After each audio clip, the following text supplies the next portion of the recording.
Úbeda Historia.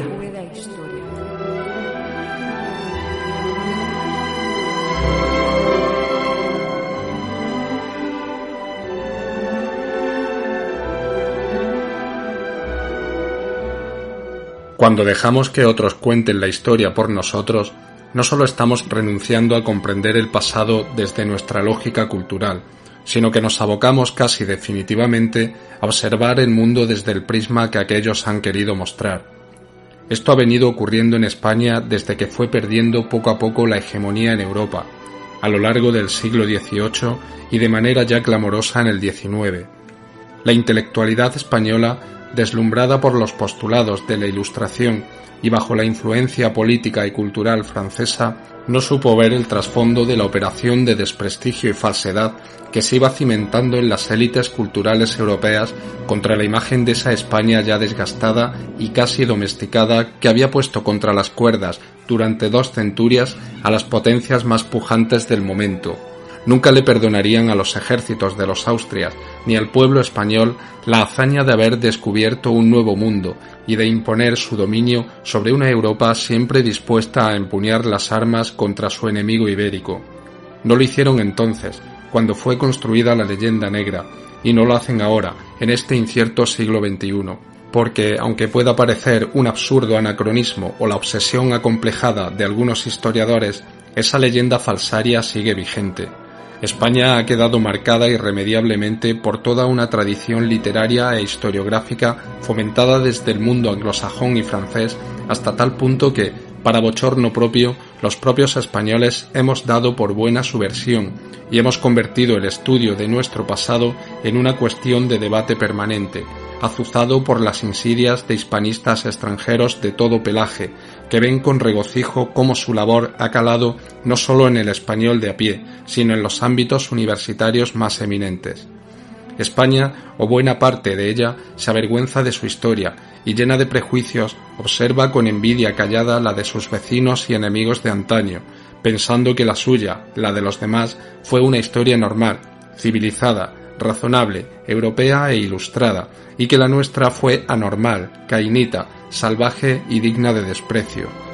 Cualquier tópico impuesto desde fuera encuentra en el suelo ibérico un coro de palmeros que la difunden a los 4 vientos en forma de artículos periodísticos, conferencias, películas y series de televisión, de manera que al final el ciudadano español poco instruido tendrá una imagen tan distorsionada de su identidad cultural que al pasearse por ese mundo anglosajón y europeo tan admirable a sus ojos, agachará la cabeza cuando alguien le reproche el comportamiento de sus antepasados en tal o cual acción, sin saber qué responder, empequeñecido ante la superioridad moral de su interlocutor extranjero, avergonzado de su españolidad y de su pésimo inglés, y deseando que acabe esa conversación que no hubiera podido rebatir ni con la fluidez de un nativo.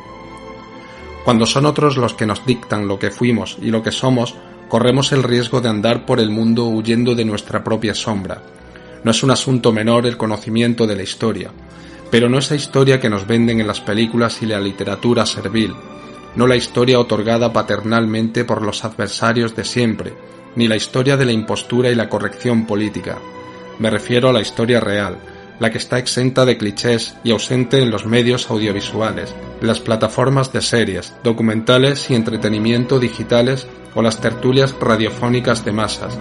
La historia hay que buscarla, contrastarla, analizarla e interiorizarla. La historia nos enseña, se aprende, y cuando permitas que otros te digan quién fuiste, habrás perdido buena parte del respeto que intentas ganar. No dejes, querido oyente, que nadie te cuente la historia por ti. Bienvenidos a Úbeda Historia.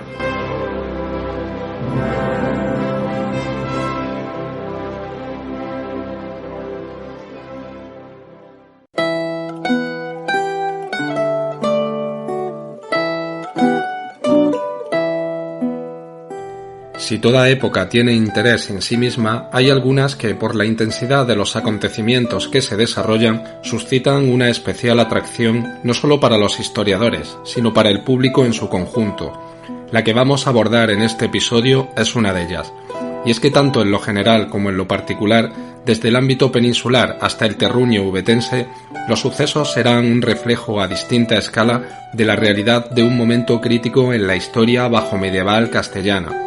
Estamos hablando del turbulento reinado de Pedro I, para unos conocidos como el Cruel y para otros como el Justiciero, que va a tener como telón de fondo la llamada Primera Guerra Civil Castellana.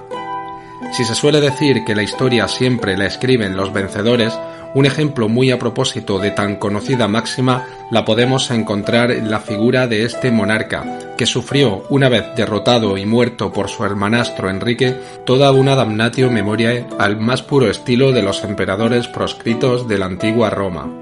Como toda guerra civil, y en España hemos tenido unas cuantas, la neutralidad es un lujo que nadie se puede permitir, por lo que la necesidad de tomar partido es una imposición desde casi antes del estallido del conflicto. Úbeda, en esta ocasión, como veremos, se decantará por el bastardo, quien poco después se convertirá en Enrique II de Trastámara, vencedor y fratricida del choque.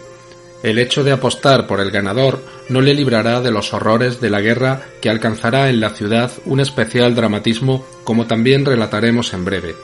Es esta una época salpicada de sucesos significativos en la localidad, donde se van perfilando ya de manera muy clara las distintas banderías que teñirán de sangre con cierta frecuencia las calles, donde los reyes acudirán para dirimir lances de amor entre sus caballeros y donde las doncellas se arrojarán al fuego para sufrir el mismo destino que sus señoras.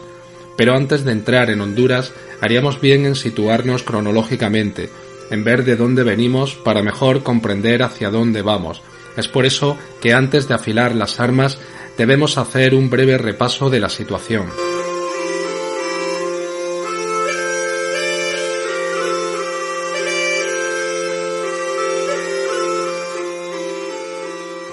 Vimos en la entrega anterior cómo el rey Alfonso XI entregó el alma durante el fallido sitio de Gibraltar justo en el Ecuador del siglo XIV, 1350, y adelantamos muy sucintamente el inquietante panorama dinástico que el brillante monarca dejó a su muerte.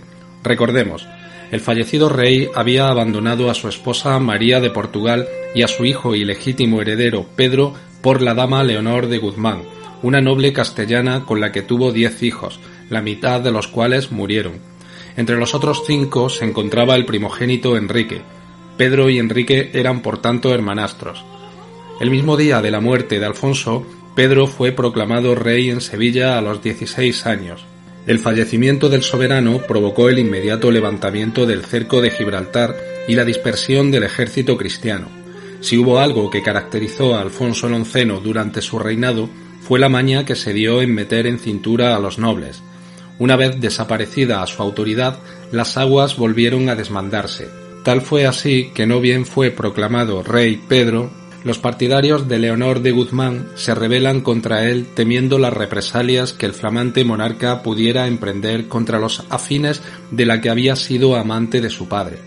Tengamos en cuenta que todos los derechos sucesorios legales asistían a Pedro, que su madre María de Portugal había sido la legítima reina a pesar del trato desdeñoso que su esposo le dispensó cuando se enamoró de Leonor de Guzmán, y que ésta, a pesar de su posición preeminente y de los hijos habidos con el rey, no dejaba de ser una amante, el capricho por una relación ilícita. Ese trato vejatorio que sufrieron María y Pedro también tuvieron que soportarlo de nuevo la familia y allegados de Alfonso, por lo que, una vez muerto éste, era lógico que su primera acción fuera poner pies en polvorosa y desempolvar las armas cuando las tornas cambiaron y vieron al primogénito legítimo ceñirse la corona de Castilla.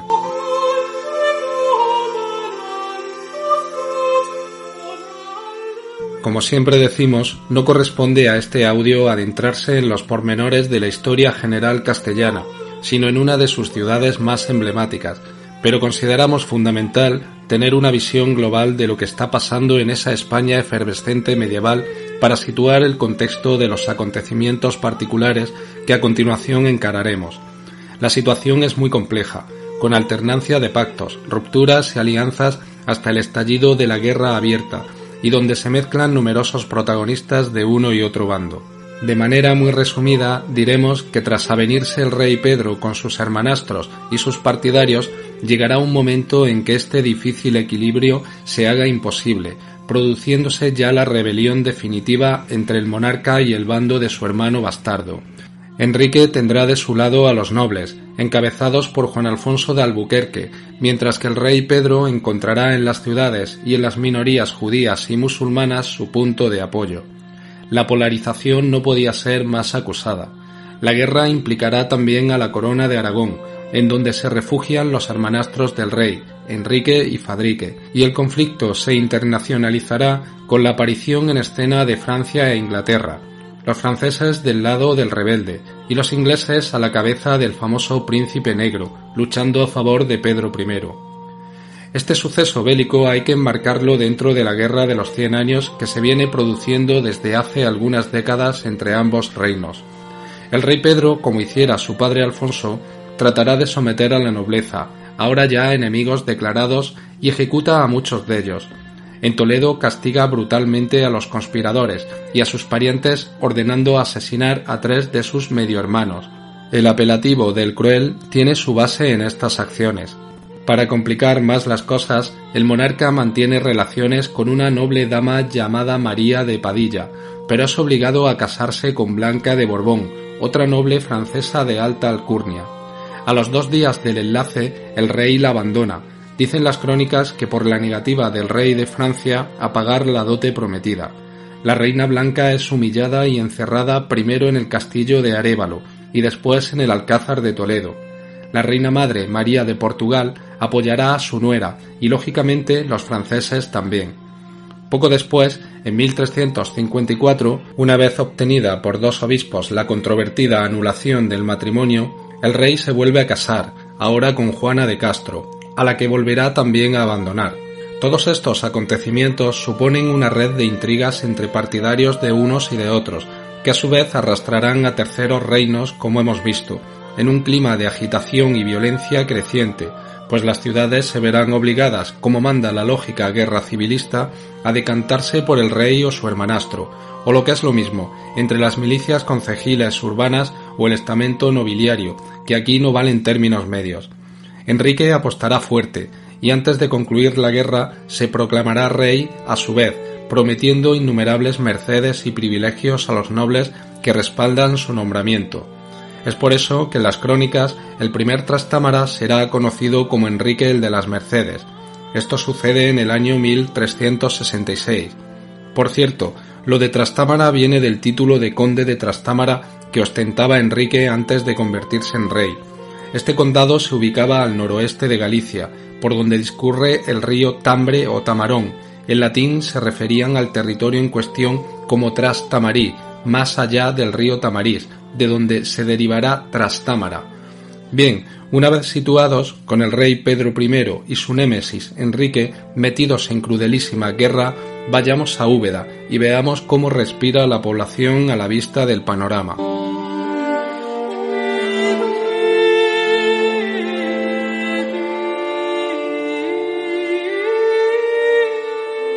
Es periodo este, como hemos adelantado, de extrema polarización, y la ciudad de Úbeda, heredera de una tradición banderiza de honda raigambre, pronto se verá obligada a tomar partido. El primer matrimonio del rey Pedro se había producido, recordemos, con Blanca de Borbón. Repudiada casi inmediatamente por el monarca, se forma una liga nobiliaria entre los partidarios de la reina y en contra del soberano. No hay que buscar una razón altruista en la defensa de la despechada consorte. Cuando el rey la aparta de su lado para echarse en brazos de María de Padilla, también expulsa de sus cargos y privilegios a todos los partidarios de este enlace, y para más indignación pone en su lugar a los familiares y allegados de su favorita. Toda la oposición a Pedro I, donde cómo no van a encuadrarse los hermanastros del rey y la mayor parte de la nobleza, se sumará a esta liga. Pero no se piense que la reina Blanca era solo un elemento decorativo. Ella misma se rebelará contra su todavía marido cuando éste decide trasladarla al Alcázar de Toledo y solicitará el apoyo del Papa Inocencio IV.